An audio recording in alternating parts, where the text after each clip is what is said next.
Rahim, chers étudiants, donc suite à la séance passée, donc nous allons continuer le cours de méthode des sciences sociales.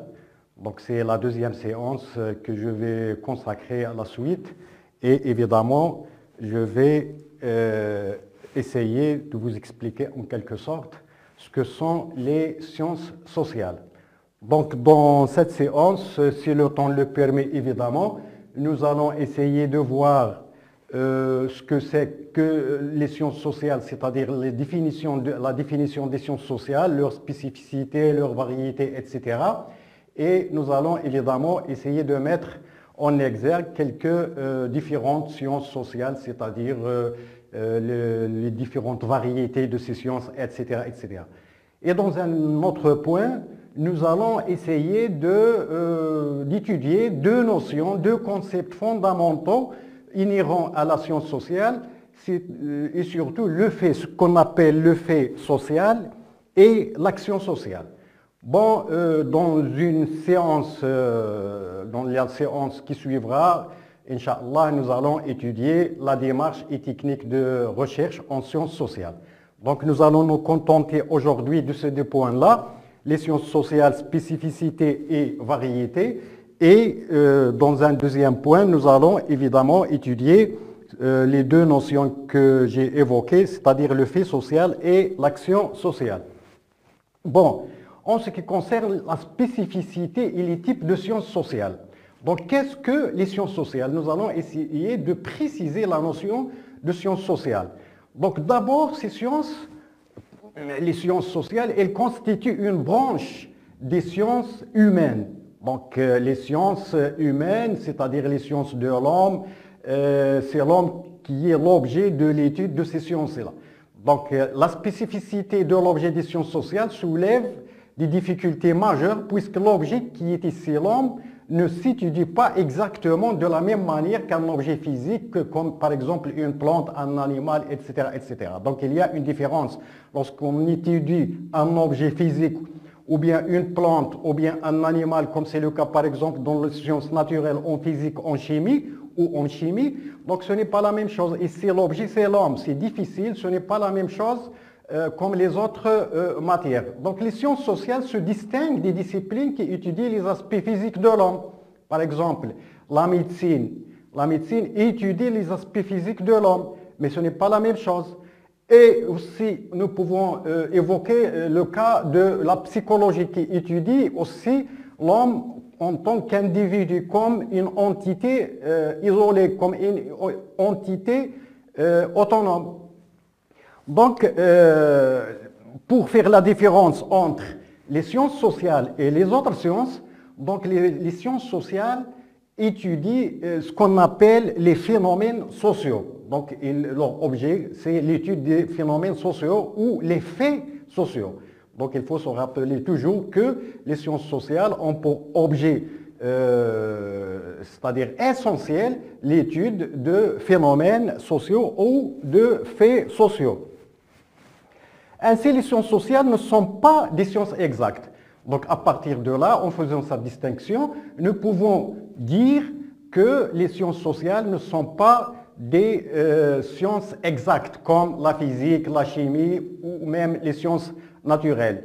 Donc, à ce niveau-là, nous pouvons nous interroger sur pourquoi on les qualifie de sciences, mais en même temps, on les écarte de ce qu'on appelle les sciences exactes. Ce ne sont pas des sciences exactes comme les sciences, comme les mathématiques, la physique, etc.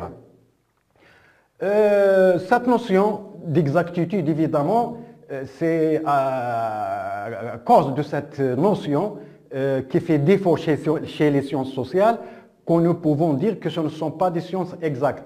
Donc la notion d'exactitude renvoie en fait à la valeur prédictive des lois élaborées. C'est-à-dire que dans les sciences exactes, lorsqu'on a des lois, lorsqu'on élabore des lois, lorsqu'on a une théorie, on essaie évidemment de prévoir le résultat. On peut valider ce résultat. Mais lorsqu'il s'agit évidemment des sciences sociales, même si on a des lois, entre guillemets, si on a des théories, généralement, ces lois ne peuvent pas être validées comme c'est le cas par exemple évidemment des sciences exactes. Or, par exemple, je peux évoquer le cas des sciences économiques. Pourquoi j'ai évoqué ici les sciences économiques? Parce que dans leur apparence, évidemment, les sciences économiques, au vu et au regard de la majorité des étudiants, des professeurs, etc., elles sont considérées normalement comme des sciences presque exactes. Mais elles ne le sont pas. Pourquoi? Parce que tout simplement, ils sont dénués, ils sont dépourvus évidemment de ce caractère, de ce critère d'exactitude. Et d'ailleurs, dans la séance passée, nous avons évidemment évoqué ce qu'on a appelé les critères de scientificité et nous avons évoqué surtout le critère de causalité et le critère d'objectivité. Et nous allons voir que même certaines disciplines sont qualifiées de scientifiques, mais elles ne répondent pas à ces deux critères qui sont l'objectivité et la causalité. Donc ici, comme je l'ai dit, les sciences économiques, même si en apparence sont considérées comme c'est-à-dire des sciences entre guillemets, mais elles ne sont pas des sciences exactes, tout simplement parce que d'abord, elles font partie des sciences dont l'objet est l'étude qui en relation avec les hommes qui sont en interaction. Et dès que vous étudiez, qu'une science étudie les hommes ou les êtres humains où les hommes sont en interaction, c'est-à-dire il y a les actions et réactions, il y a interaction entre les hommes, donc c'est très difficile de dégager des lois, c'est très difficile de dégager des théories, c'est-à-dire qui puissent être appliquées et validées. Et on ne peut pas évidemment prévoir la validité comme c'est le cas pour les sciences exactes en ce qui concerne ces sciences comme l'économie. Je peux donner l'exemple actuel. Aucune théorie n'est en mesure de dire avec précision ce qu'il faudrait faire pour sortir de cette crise sanitaire. Actuellement, par exemple, il y a des simulations, il y a des recherches, on a essayé de faire des modélisations, je ne sais pas, c'est-à-dire par exemple en matière de simulation, nous allons essayer de chercher l'évolution de la pandémie du coronavirus. Son pic, donc il va descendre, etc. Il y a des courbes, des calculs, etc. On a essayé de prévoir ce qui va se passer dans la suite. Mais vous pouvez vous rendre compte que toutes ces simulations sont soldées en échec, tout simplement. Pourquoi? Tout simplement parce que ces études, ce ne sont pas des sciences exactes. Et puisque leur objet, ce sont les interactions entre les hommes, puisque les données sur lesquelles se sont fondées, ce sont les relations entre les êtres humains. Et dès qu'il y a des études fondées sur les relations et l'interaction entre les êtres humains, évidemment, à ce moment-là, les résultats ne sont pas exacts et donc c'est très difficile de prévoir ce que le futur de cette pandémie, même si on a fait usage de ces modèles, de ces simulations qui sont en réalité des méthodes scientifiques. Mais les résultats ne sont pas validés et vous avez vu qu'on a à un certain moment fait des simulations et on a dit que le pic sera par exemple le mois 6, mais après la maladie va c'est-à-dire reculer, mais le mois, c'est-à-dire après un mois, nous avons remarqué que par exemple cette maladie s'est propagée d'une manière très exponentielle et on a parlé d'une deuxième, troisième et peut-être énième vague de cette maladie. Donc vous voyez que ces disciplines, même s'ils sont traités, qualifiés de scientifiques, mais ce ne sont pas des sciences scientifiques. Donc, pour l'autre méthode, donc toujours le sujet, c'est l'homme. Et puisqu'on ne peut pas se démarquer de nous-mêmes, puisque l'homme étudie l'homme, donc il ne peut pas s'écarter, il ne peut pas être neutre, il ne peut pas se décentrer de lui-même. D'ailleurs, l'homme a fait des siècles et des siècles pour démontrer par exemple que la Terre n'est plus le centre de l'univers, mais c'est le Soleil. Mais avant, il croyait que c'est la Terre qui était au centre. Mais après, c'est-à-dire le Moyen-Âge, etc., lorsque des grands physiciens comme Copernic, Galilée, etc., ils ont démontré que la Terre n'est plus le centre de la Terre, mais c'est-à-dire c'est le soleil qui est au centre de l'univers, c'est le soleil. Donc l'homme, on peut imaginer que l'homme va se décentrer de lui-même, donc il lui faudra beaucoup de temps, à l'instar de sa décentralisation de l'univers lorsqu'il a, c'est-à-dire découvert que ce n'est plus la Terre qui est le centre de l'univers, mais etc. Donc vous voyez que les sciences sociales, évidemment, vont dans le même sens. Elles vont dans le même sens. Il y a aussi le problème de la causalité et de l'objectivité que j'ai déjà évoqué. Donc à ce niveau-là, il y a le problème de causalité qui s'impose. Il y a par exemple la relation entre la cause et l'effet. En sciences exactes, elle est claire, mais en sciences sociales, cette relation entre cause et effet, elle n'est pas claire, mais elle présuppose plusieurs interprétations, etc. Donc, il y a ce défaut de problème de causalité au niveau des sciences sociales. Donc, il y a aussi, comme je l'ai déjà évoqué, la validation par l'expérimentation répétée. C'est-à-dire qu'en ce qui concerne les sciences exactes, vous allez évidemment faire une expérience, je ne sais pas, une réaction chimique ou une expérience en sciences physiques dans des conditions bien définies, des conditions de pression, de température, etc., etc. Et vous pouvez répéter cette expérience dans les mêmes conditions et vous allez trouver les mêmes résultats. Donc ça, c'est vrai en sciences exactes. Mais en sciences sociales, même si vous essayez c'est-à-dire de faire l'expérience, entre parenthèses, dans les mêmes conditions, peut-être vous n'allez pas trouver les mêmes résultats, tout simplement parce que l'objet de votre étude, c'est l'homme, et l'homme, évidemment, pourrait changer d'avis à n'importe quel instant, et tous les résultats seront évidemment différents de ce que vous avez déjà fait. Donc il y a cette difficulté de construire une objectivité. On ne peut pas construire une objectivité facilement en sciences sociales. Il y a l'intervention de ce qu'on appelle les valeurs.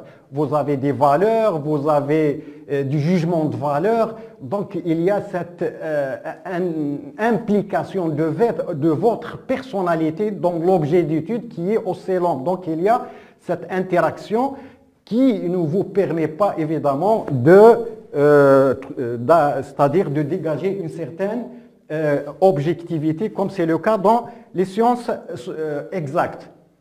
Évidemment, dans ce cas-là, Max Weber, ce grand économiste, sociologue allemand, a évoqué ce qu'on appelle la neutralité axiologique. Donc la neutralité axiologique, c'est-à-dire il entend par neutralité axiologique la neutralité des valeurs. Vous devez neutraliser les valeurs dont vous disposez et évidemment après vous pouvez dire que vous êtes neutre, vous êtes objectif et vous pouvez entamer l'étude de votre objet. Mais hélas, c'est-à-dire vous ne pouvez pas le faire parce que vous ne pouvez pas vous décentrer de vos propres valeurs, vous ne pouvez pas vous dégager, prendre une distance de vos valeurs. Donc, c'est ce que pose un problème à ce niveau-là.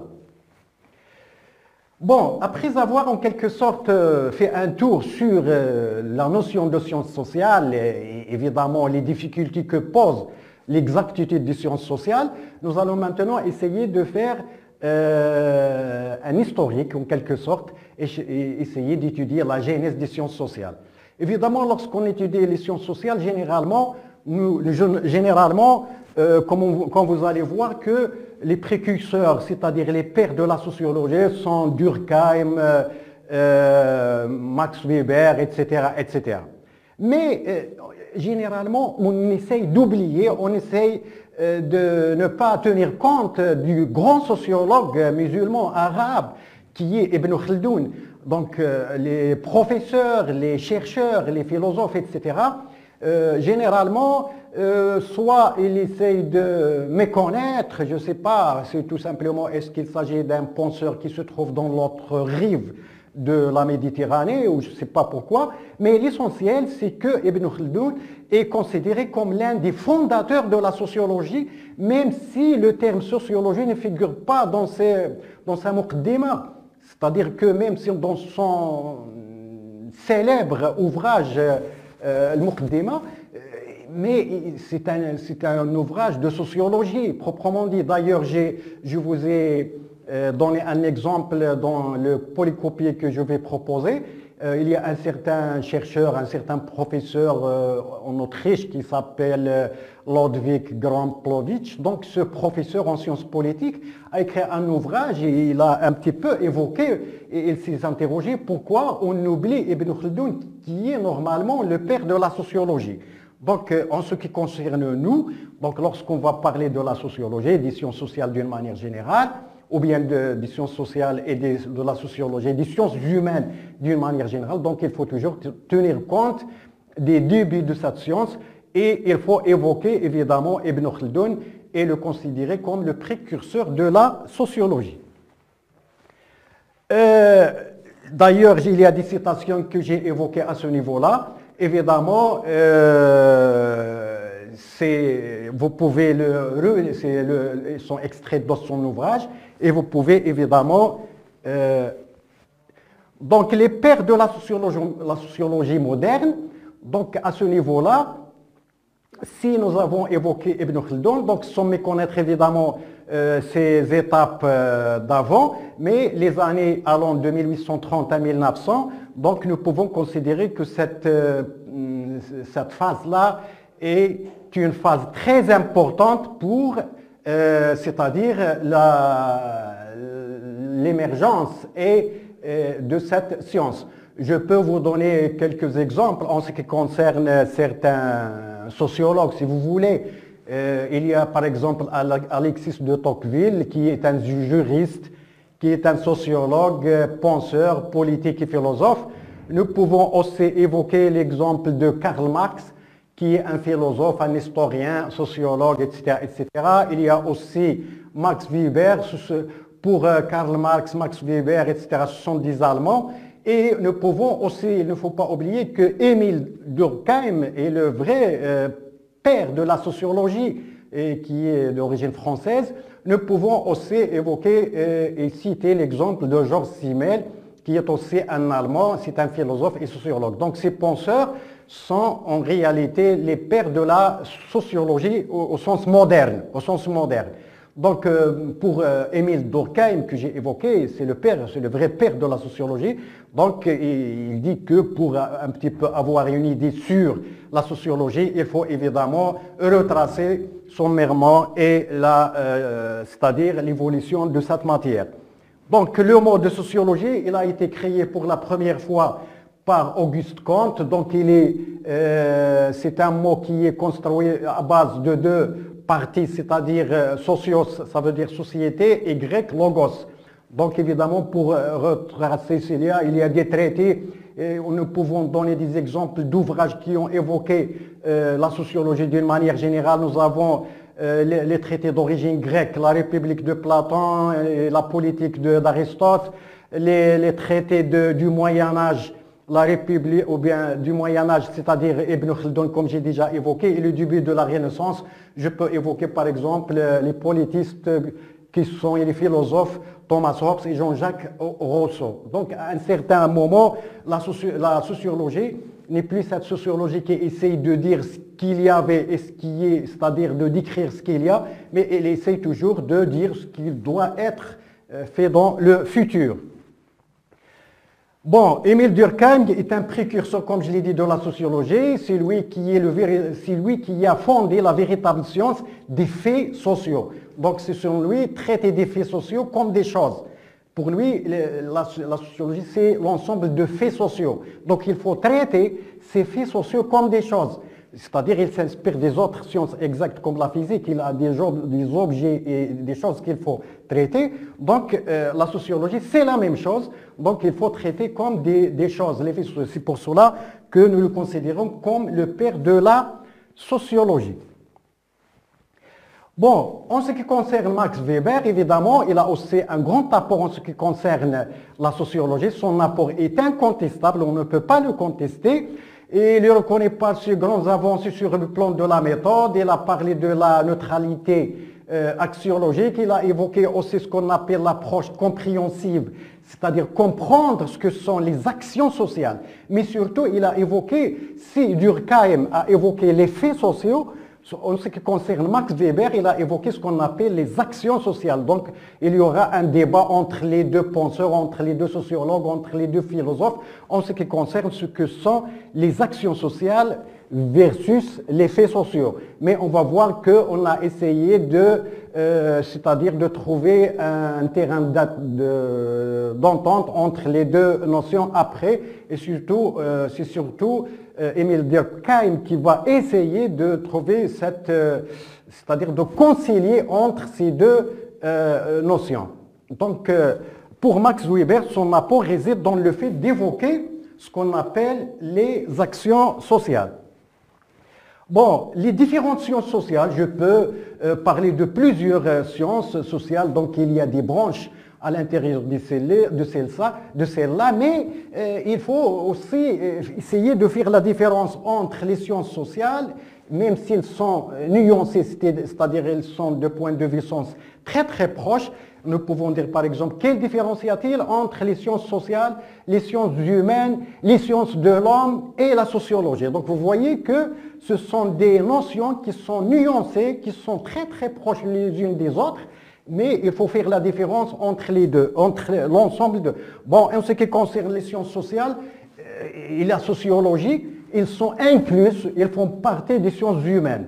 Et les sciences de l'homme et les sciences humaines, c'est la même chose. Lorsque je dis sciences humaines et sciences de l'homme, c'est la même chose. Mais pour la sociologie et les sciences sociales, ils font partie, ce sont des branches de des sciences humaines d'une manière générale. Donc elles sont incluses dans les sciences humaines. Mais nous allons voir qu'il y a une certaine nuance entre la sociologie et les sciences humaines. Je vais essayer de l'expliquer par un schéma après, si le temps le permet, évidemment. Bon, si cette distinction est claire au niveau théorique, elle pose quand même un problème au niveau pratique. Même si, par exemple, j'ai fait cette distinction entre les sciences sociales et la sociologie d'une part avec les sciences humaines, mais parfois il y a toujours une certaine ambiguïté. Par exemple, le cas de l'économie. Lorsque l'économie serait sociale dans la description d'une économie nationale, donc puisque les sciences sociales vont étudier uniquement l'ensemble, c'est-à-dire la société dans un contexte bien restreint, alors que, c'est-à-dire sans tenir compte de l'environnement, alors que la science humaine, c'est plus général. Elle tient compte de l'ensemble de l'environnement et du contexte de l'objet étudié qui est issu de l'homme. Mais en ce qui concerne, par exemple, ici, l'économie, alors à ce moment-là, lorsqu'il étudie, par exemple, on considère l'étude de l'économie nationale particulière, donc l'économie du Maroc, par exemple, donc on va la qualifier de science sociale.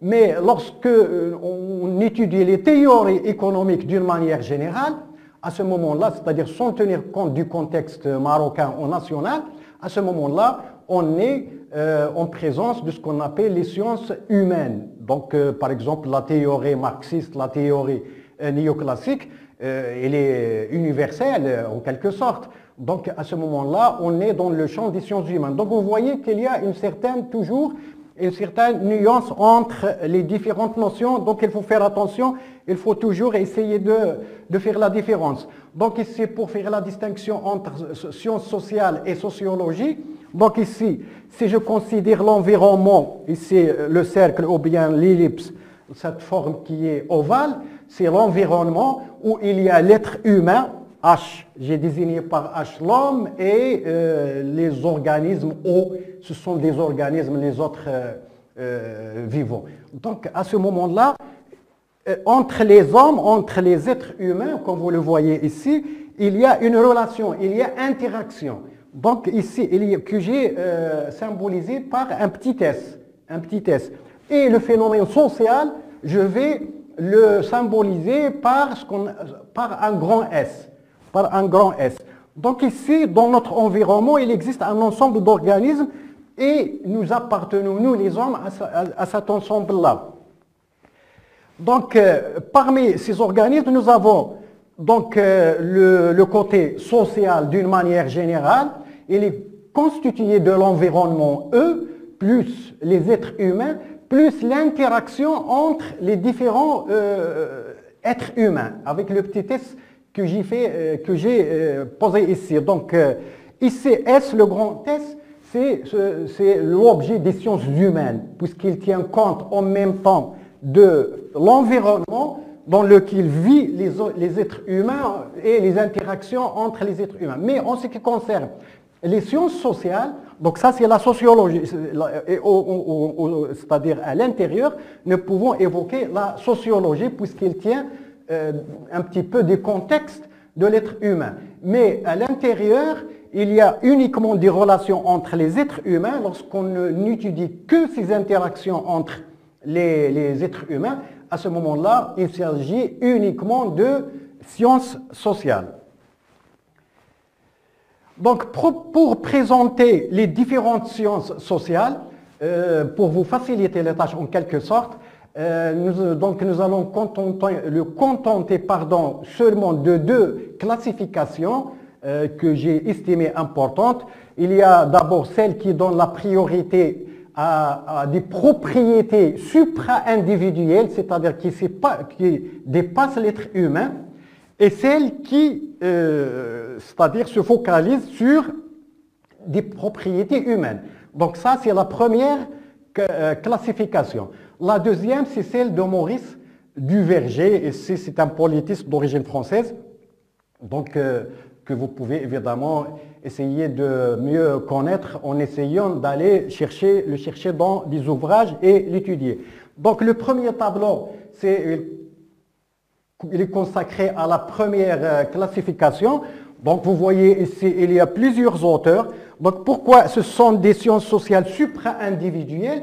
Parce qu'on parle de ce qui est général et on essaye de la transposer au niveau individuel. Je vous donne un exemple ici. Par exemple, je ne sais pas, pour Durkheim par exemple, pour les types de sciences sociales, pour lui, ce sont celles qui s'intéressent à des données agrégées, c'est-à-dire subdivisées, comme par exemple les courbes de croissance, les degrés de cohésion de la société, l'industrialisation, l'urbanisation, etc., etc., et leur relation à d'autres données, telles que le taux de chômage, etc., etc. On va essayer à partir de ces données qui sont supra-individuelles, générales, et on va essayer d'étudier en quelque sorte l'individu qui est l'homme. Un autre exemple pour mieux comprendre, par exemple, c'est Marx. Pour lui, la science sociale, ce sont celles qui s'intéressent à des faits structurels, distribution de pouvoir, de prestige, de statut économique, etc., et leur influence sur la croyance et la conduite c'est-à-dire des individus. Pour Marx, il y a le pouvoir, il y a le prestige, il y a le statut économique, etc. Donc tout cela influe sur l'individu. Donc ce sont des sciences de type supra-individuel. Donc on part de propriétés générales pour aller à ce qui est, c'est-à-dire leur influence sur l'individu, sur le comportement de l'individu, sur son statut, etc., etc. Donc en ce qui concerne les sciences sociales individuelles, évidemment, il y a le Max Weber, Coleman, etc. Donc aux actions individuelles, il s'intéresse, c'est-à-dire pour lui les sciences sociales, ce sont celles qui s'intéressent aux actions individuelles en tant qu'elles sont orientées significativement vers autrui. En ce qui concerne la classification de celle proposée par Maurice Duverger, évidemment, il a essayé ici de classifier, il y a des sciences sociales qui sont particulières, d'autres qui sont globales. Donc pour lui, il y a cette subdivision. Et je vous ai donné évidemment des exemples ici. Par exemple, celles qui sont des sciences sociales particulières, nous avons la géographie humaine, etc. Donc ce sont des exemples tout simplement.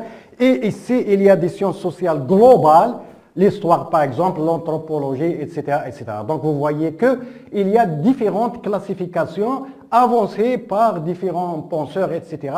Et chaque classification a part soit de ce qui est général pour aller étudier son effet sur l'individu, ou bien on reste au niveau individuel, au niveau d'interaction entre les individus pour pouvoir évidemment essayer de voir quels sont les résultats. Bon, ici nous avons deux notions très importantes à essayer de clarifier. Donc d'abord, lorsque vous étudiez les sciences sociales, il faut se rappeler de deux éléments. C'est l'individu et la société. La société, c'est l'ensemble des individus. Donc, ce sont les individus qui constituent la société. Mais pour étudier l'étude, c'est-à-dire les sciences sociales, nous avons la notion de fait social. Donc, le fait social est défini par Émile Durkheim. Pour lui, le fait social ne peut être défini que selon des critères bien définis. Donc le fait social, lorsqu'il y a un fait social, nous pouvons dire qu'il est généré, qu'il est créé, qu'il est le produit de l'individu, mais ce fait social devient autonome. Il devient autonome et devient, c'est-à-dire contraignant. Par exemple, on crée une loi, cette loi devient autonome et on doit se soumettre à cette loi. À un certain moment, il n'y a plus de relation, c'est comme s'il n'y a plus de relation entre l'individu et le fait social. Le fait social, c'est-à-dire prend une existence en quelque sorte autonome. Et à ce moment-là, il est contraignant, il s'impose aux individus. Donc c'est ça en quelque sorte ce qu'on appelle le fait social. En ce qui concerne l'action sociale, donc c'est l'action humaine au milieu social. Dans cette définition, on en déduit que l'individu seul n'est pas le point de départ c'est-à-dire que la plus petite entité concrète d'observation du sociologue, c'est la relation entre deux personnes. C'est l'interaction qui résulte de leur relation. J'ai écrit d'ailleurs HRH, ça veut dire que l'homme en relation avec l'homme. Donc si dans la première, c'est-à-dire en ce qui concerne les faits sociaux, on part du fait que le fait social est autonome, il est dégagé de l'individu, mais il prend une existence autonome et s'impose à l'être humain, à l'individu. En ce qui concerne cette théorie qui se fonde sur l'action sociale, il a une autre approche, et pour les détenteurs de cette approche, c'est que l'action sociale, c'est elle qui est la plus petite unité pour l'étude ou l'objet de la sociologie. Donc on étudie cette relation, cette interaction entre les êtres humains. Donc c'est ça la différence entre un fait social et une action sociale. Comme nous allons voir qu'il y a une définition subjective de l'action sociale, il est proposé par Max Weber, et nous allons voir qu'il y a une autre définition objective, elle est proposée par Émile Durkheim. Donc pour Max Weber, il est le fondateur de la sociologie compréhensible, comme nous l'avons déjà dit, et pour lui, il y a trois critères qui déterminent le caractère social de l'action. Donc d'abord, les personnes doivent tenir compte de l'existence et du comportement des autres. Donc dans l'action sociale, je dois tenir de vous et vous devez tenir de moi. Et dans le deuxième critère, c'est celui de la signification. C'est-à-dire qu'il faut qu'il y ait des signes et des symboles pour communiquer entre nous. Par exemple, deux petits enfants, très petits par exemple, qui jouent dans une salle, ils ne répondent pas au premier critère, ils ne tiennent pas de l'autre, ils ne sont pas très conscients l'un de l'autre. Donc c'est ça la signification de ce premier point. Donc c'est d'ailleurs pour Max Weber, la sociologie est d'abord une science d'action sociale. Donc pour résumer un petit peu, donc je ne vais pas tout expliquer car il faut beaucoup de temps. Donc il y a cette définition, c'est une science de l'action sociale pour... Donc c'est ça la définition de Max Weber. Et je vais finir avec la définition objective de l'action sociale selon Émile Durkheim. Donc pour Émile Durkheim, qui a contribué à faire la sociologie une science autonome, etc., pour lui, le caractère de l'action sociale ne se constitue pas comme pour Max Weber. Donc à la différence de Max Weber, dans les états subjectifs. Donc pour Max Weber, il tient compte des états subjectifs, il faut qu'il y ait des symboles, il faut qu'il y ait reconnaissance de l'autre, etc. Mais il entend, c'est-à-dire il se focalise sur ce qu'on appelle les réalités extérieures, la conscience collective composée de manières d'agir, de penser et de sentir. Donc pour lui, ce n'est pas comme Max Weber, mais pour lui, il y a des réalités extérieures qui sont là et qui s'imposent à l'individu, comme nous l'avons déjà expliqué lorsqu'on a parlé du fait social. Et je vais terminer avec cette conciliation. Donc Durkheim a rétabli une certaine liaison entre l'individu et la société. C'est le psychique et le social, en affirmant que l'individu, le psychique, c'est l'individu, le social, c'est la société. Il a affirmé que l'individu, par l'éducation qu'il reçoit, à un certain moment, c'est-à-dire il suit ce qu'on lui a c'est-à-dire appris. Donc, mais il n'est pas contraint. C'est comme s'il n'est pas contraint. Donc à ce moment-là, ce n'est plus de la contrainte. On ne lui impose plus, ce n'est pas la société qui lui impose cela, mais c'est une éducation. Donc vous voyez qu'elle a essayé de faire une certaine conciliation entre les deux notions, et la définition de Durkheim élargit la notion de l'action sociale. Donc il peut y avoir action sociale sans interaction entre individus, à la différence de Max Weber, et l'action sociale peut être présente dans l'activité individuelle, présente la pensée, les sentiments, dès lors qu'elle correspond à la façon d'agir et de penser. Donc je crois que je vais m'arrêter ici et Inch'Allah nous allons continuer si le temps le permet dans une séance prochaine et la séance prochaine Inch'Allah et au revoir.